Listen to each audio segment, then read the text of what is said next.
Pemirsa, akibat curah hujan tinggi, banjir bandang terjadi di wilayah Kabupaten Sopeng, Sulawesi Selatan. Akibatnya air sungai meluap dan satu rumah warga hanyut terbawa arus banjir.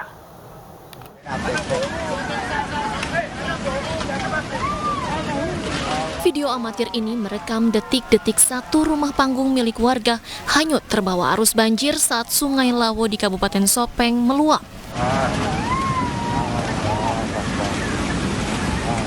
Hujan deras yang melanda wilayah Kabupaten Sopeng, Sulawesi Selatan sejak 2 hari terakhir membuat air meluap hingga bendungan air yang menampung debit air nyaris rubuh.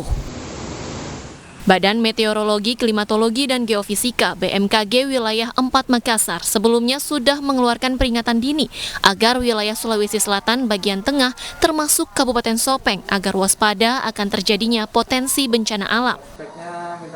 Yang cukup berdampak dengan kondisi labilitas atmosfer yang cukup signifikan ini terutama di pesisir barat dan bagian tengah Sulawesi Selatan, meliputi mulai dari Pinrang, kemudian Parepare, Baru, kemudian Kabupaten Pangkep, Kabupaten Maros, kemudian Kota Makassar sendiri, Goa, dan sebagian Takalar. Bahkan ada beberapa kabupaten bagian tengah yaitu Sidrap dan Sopeng yang hari ini pun Sopeng sudah mulai banjir, Pak ya. Kondisi seperti ini diperkirakan masih akan terjadi hingga beberapa hari ke depan. Dari Kabupaten Sopeng, Sulawesi Selatan, Yoel Yosvin, iNews melaporkan.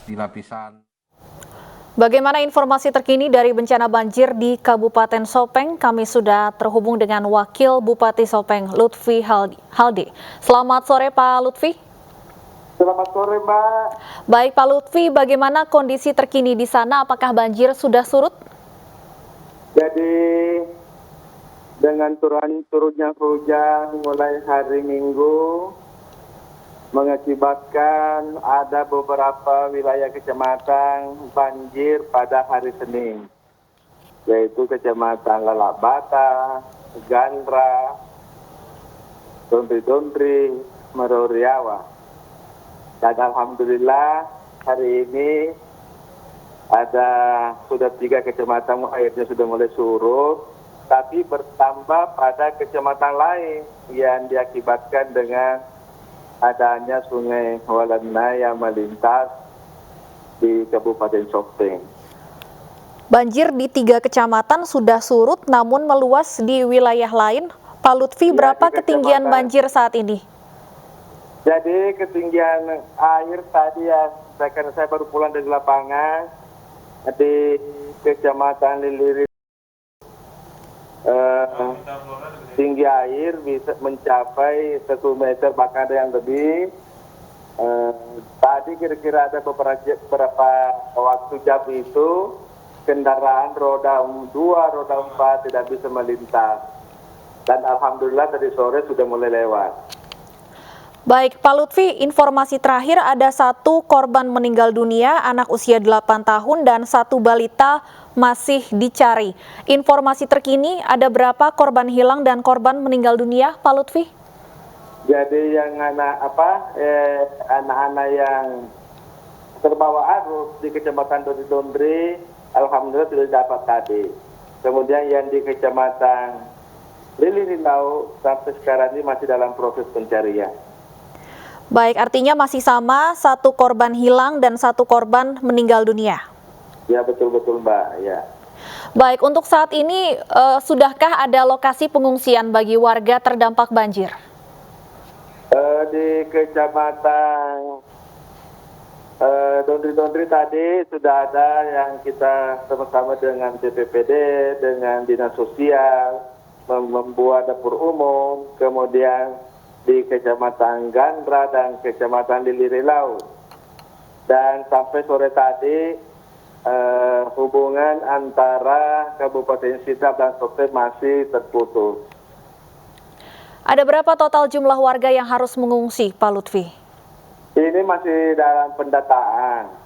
Di Kecamatan Dondri tadi itu ada kurang lebih 15 orang sudah dievakuasi ke rumah warga. Bahkan di Kecamatan Lililau tadi saya dengan Pak Kapolres, Pak Dandi meninjau lokasi, sudah dipersiapkan di gedung pertemuan masyarakat Kecamatan Lililau. Seandainya air naik terus sehingga ada beberapa tadi warga kita dekati supaya bisa mengungsi. Baik Pak Lutfi, terima kasih banyak sudah meluangkan waktu bersama kami di iNews Sore. Semoga penanganan bencana banjir di Sopeng, Sulawesi Selatan bisa segera tertangani.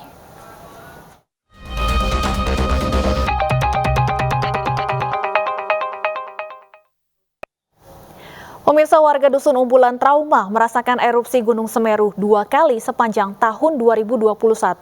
Warga berharap janji Presiden untuk relokasi segera terwujud.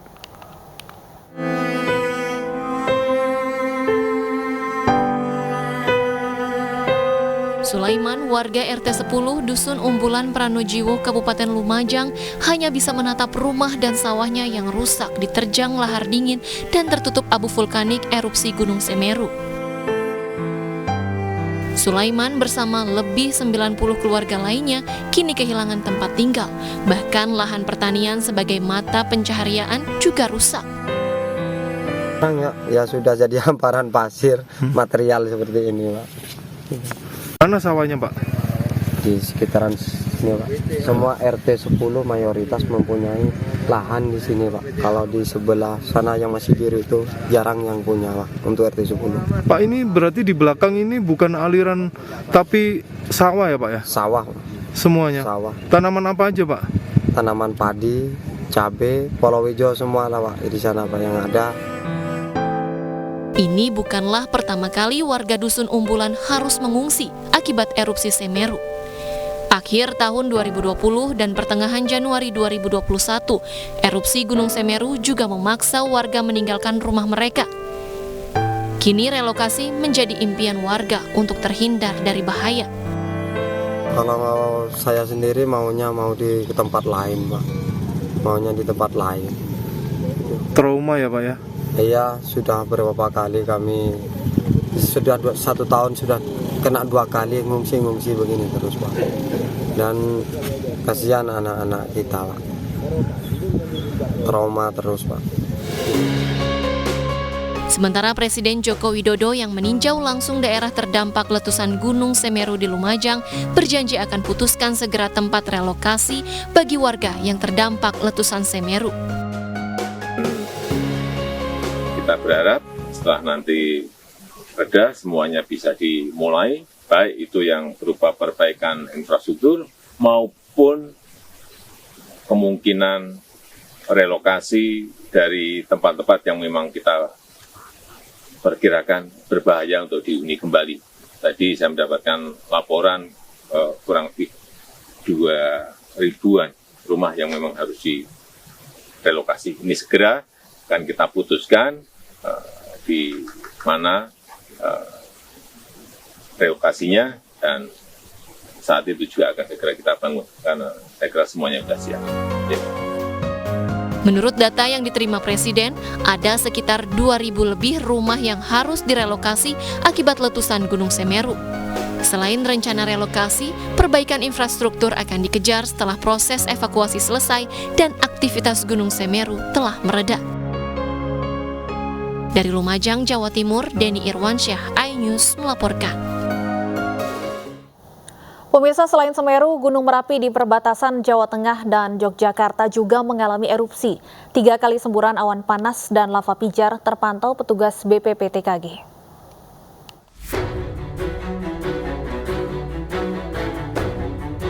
Status Gunung Merapi semakin meningkat. Berdasarkan pantauan BPPTKG Yogyakarta, Gunung Merapi menyemburkan 3 kali awan panas dan lava pijar. Dimulai pukul 16.09, 16.44, dan 17.24 dan berlangsung selama 160 detik. Selain awan panas, Gunung Merapi juga mengeluarkan 9 kali lava pijar dengan jarak luncur sejauh 1.800 meter mengarah ke barat daya.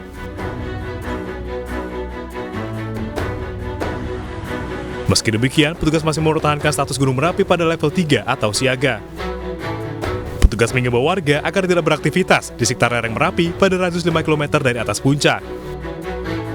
Selain ancaman awan panas dan lava pijar, warga juga diminta waspada potensi banjir lahar dingin di hulu sungai yang terjadi pada saat hujan deras tepat di atas puncak.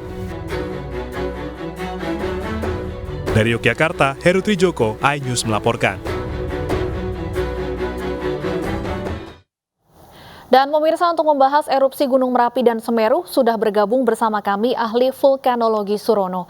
Selamat sore, Mbak Rono. Selamat sore, Mbak Stefani. Selamat sore para pemirsa iNews TV yang sangat saya hormati. Mbak Rono, pasca erupsi Semeru, banyak pihak yang memperingatkan warga di sekitar Gunung Merapi untuk juga ikut waspada. Sebenarnya bagaimana kondisi ataupun hasil pemantauan terakhir aktivitas Gunung Merapi? Sebenarnya yang paling bahaya di Merapi itu ya awan panas itu tadi. Awan panasnya sama ya, bukan dari erupsi.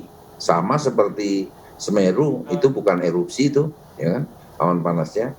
Jadi awan panas Semeru juga Merapi dari guguran kubah lava yang dia bentuk tiap hari gitu ya, terus menerus gitu kan. Karena musim hujan dan sudah sering terjadi awan panas guguran di Merapi, ya sekarang ini bahaya kemudian adalah lahar hujan ya yang bisa panas karena endapan yang dipakai untuk membuat lahar hujan itu dari endapan awan panas guguran di Merapi itu. Ya. Jadi agar hati-hati aja masyarakat, utamanya yang bermukim maupun beraktivitas di sekitar sungai-sungai, khususnya di bagian barat daya itu, sungai-sungai yang berhulu di Merapi, sekitar puncak Merapi. Hati-hati kalau puncak Merapi hujan deras gitu ya, bisa terjadi lahar hujan yang panas karena endapan awan panas yang kebanyakan sekarang ini. Ada beberapa guguran tapi tidak berpotensi banyak dibanding dengan awan panas guguran yang sama tipenya dengan Semeru. Cuman Merapi ini kan awan panas gugurannya maksimum sampai 3 km, nggak ada orang sehingga tidak ribut, tidak ada orang marah-marah gitu kan. Nah kalau di Semeru kan kebetulan guguran awan panasnya kan jauh nih, yang sudah pernah terjadi ya ke situ-situ juga gitu ya, tidak pindah-pindah. Nah sama dengan Merapi ya agak pindah-pindah nih karena dinamikanya beda. Biasanya ke Sungai Kendol, sekarang ke Kali Kuning dan sebagainya karena barat daya. Ya pokoknya waspada saja semua kepada masyarakat yang berada di bantaran sungai yang berhulu di puncak Merapi sana. Hati-hati begitu ada hujan deras di puncak Merapi, menjauh dari bantaran sungai yang berhulu di Merapi itu.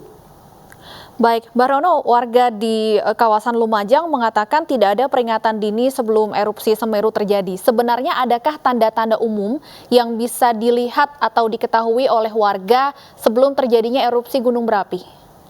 Sebetulnya ya mereka itu sudah punya warning. Saya dulu pasang alat seismik itu khusus untuk memonitor getaran lahar maupun getaran awan panas ya, sama-sama punya. Nah dulu mau diganti dengan frekuensi tinggi tapi saya tidak mau. Karena kalau frekuensi tinggi masyarakat tidak bisa membeli alat yang frekuensi tinggi. Dengan HT itu sebetulnya mereka sudah punya wing gitu kan. Begitu wing orang-orang yang kemudian yang beraktivitas di curah kobokan khususnya para penambang itu mereka pergi. Kalau lahar kan kecepatannya itu kan paling-paling belasan meter gitu kan. Sebetulnya ada sesuatu yang tidak clear ya, tidak jelas itu, nggak ada warning apa segala macam. Kalau sudah terjadi kan yang ada kan saling menyalahkan dan ada orang marah-marah gitu kan. Tanggal 1 Desember sebetulnya udah dikasih tahu, sudah ada pengungsian di pos Gunung Sawur. Koordinasi dengan BPBD, teman-teman dari pos pengamatan sudah melihat yang datang itu bukan lahar, makanya ada warning karena tapi awan panas. Waktu itu masih 2000 meter belum kena ya masyarakat itu. 2000 meter dari puncak, nggak kena itu. Biasanya ke situ-situ saja gitu kan, kemudian jadi lahar, jadi rezeki bagi setiap orang karena nambang pasir dan sebagainya. Nah tiba-tiba memang menjadi besar. Ada prosesnya sebetulnya warning itu kan. Hanya saja biasanya ngaung-ngaung isinya lahar gitu kan. Mereka tenang-tenang saja, yang kecepatannya belasan kilometer per jam. Ini awan panas yang beda karakteristiknya, kecepatan ratusan kilometer per jam. Panas ya kan, dan dinamikanya sangat tinggi ya kan. Nah ini yang menjadi masalah gitu kan. Sebenarnya ada peringatan atau enggak peringatan, yang peringatan paling dini adalah ini peta rawan bencana. Daerah yang terkena bencana ini sudah dipetakan bahwa daerah ini rawan tinggi. Dari dulu berbosan ria saya ngomong oke relokasi apa segala macam. Udah pernah kena, nanti kan lupa lagi tuh, ya kan? Nggak pernah. Saya berharap ya peta-peta seperti ini menjadi data dasar penataan ruang dan wilayah, ya kan? Yang tujuannya melindungi masyarakat secara holistik. Ya. Tapi kan daerahnya subur, itu kan? Daerahnya subur, tambang pasir yang nomor 1, ya kan? Bisa bikin gedung yang megah, tol yang mulus dan sebagainya. Orang lupa terhadap itu, akhirnya nambang, bermukimlah di sana. Akan sangat berat ya masyarakat, terutama Pemda ya, ini pajak dari sini. Sorry aja ya, saya nggak bicara yang Semeru, bicara yang lain gitu kan. Terkait dengan pileg, konstituen gitu ya, pemilih gitu ya, semacam lah gitu kan. Nah, artinya hingga saat ini masih banyak permukiman warga yang dibangun di wilayah rawan bencana. Tidak akan berubah, tidak berubah. Padahal rawan panas guguran ini ada orang dan tidak ada orangnya dari dulu sampai sekarang ya pasti ke arah sana. Ya kan, guguran kubah lava terbentuk oleh Semeru itu tidak ada kaitannya dengan guguran kemarin, tidak ada kaitannya dengan letusan, dengan erupsi Gunung Semeru. Makanya saya heran media bilang bencana erupsi Gunung Semeru udah salah banget gitu ya. Karena orang mengantisipasi bencana itu harus tahu prosesnya. Prosesnya aja disebutkan salah gitu loh. Oh nggak apa-apa, namanya juga bencana. Please. Sangat beda antisipasi erupsi yang sebaran awan panasnya ke segala arah dengan awan panas guguran yang arahnya memang sudah sering ke arah situ, yang sekarang kena. Dulu juga ada kena. Yang akan datang kena lagi. Pasti kena, bukan mendahului ketetapan Tuhan. Tetapi ini sudah ketetapan Tuhan bahwa arahnya ke arah situ. Gitu loh. Pasti akan kena lagi. Yang tidak tahu kan kapan. Kan? Itu saja. Baik. Artinya mitigasi bencana ini bukan melulu tentang edukasi bagi warga, tapi juga relokasi sebenarnya yang menjadi poin utamanya. Kalau edukasi bagi warga itu penting supaya dia tahu bahwa dia berada di daerah bahaya yang awan panasnya bisa terjadi malam hari, siang hari, kapan saja. Bahwa kubah Semeru gugur sudah pasti. Mengeluarkan awan panas itu sudah pasti, tapi yang ini kapan, besar dan kecilnya. Itu saja. Kalau nggak relokasi, tunggu aja di masa yang akan datang. Pasti akan gegeran lagi. Baik. Itu saja. Baik, Mbak Rono, terima kasih banyak sudah berbincang bersama kami di iNews Sore. Semoga ada mitigasi yang lebih prepare ke depannya untuk mengantisipasi daerah rawan bencana.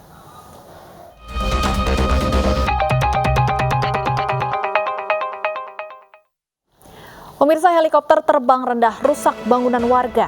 iNews Sore akan kembali dengan informasi selengkapnya sesaat lagi.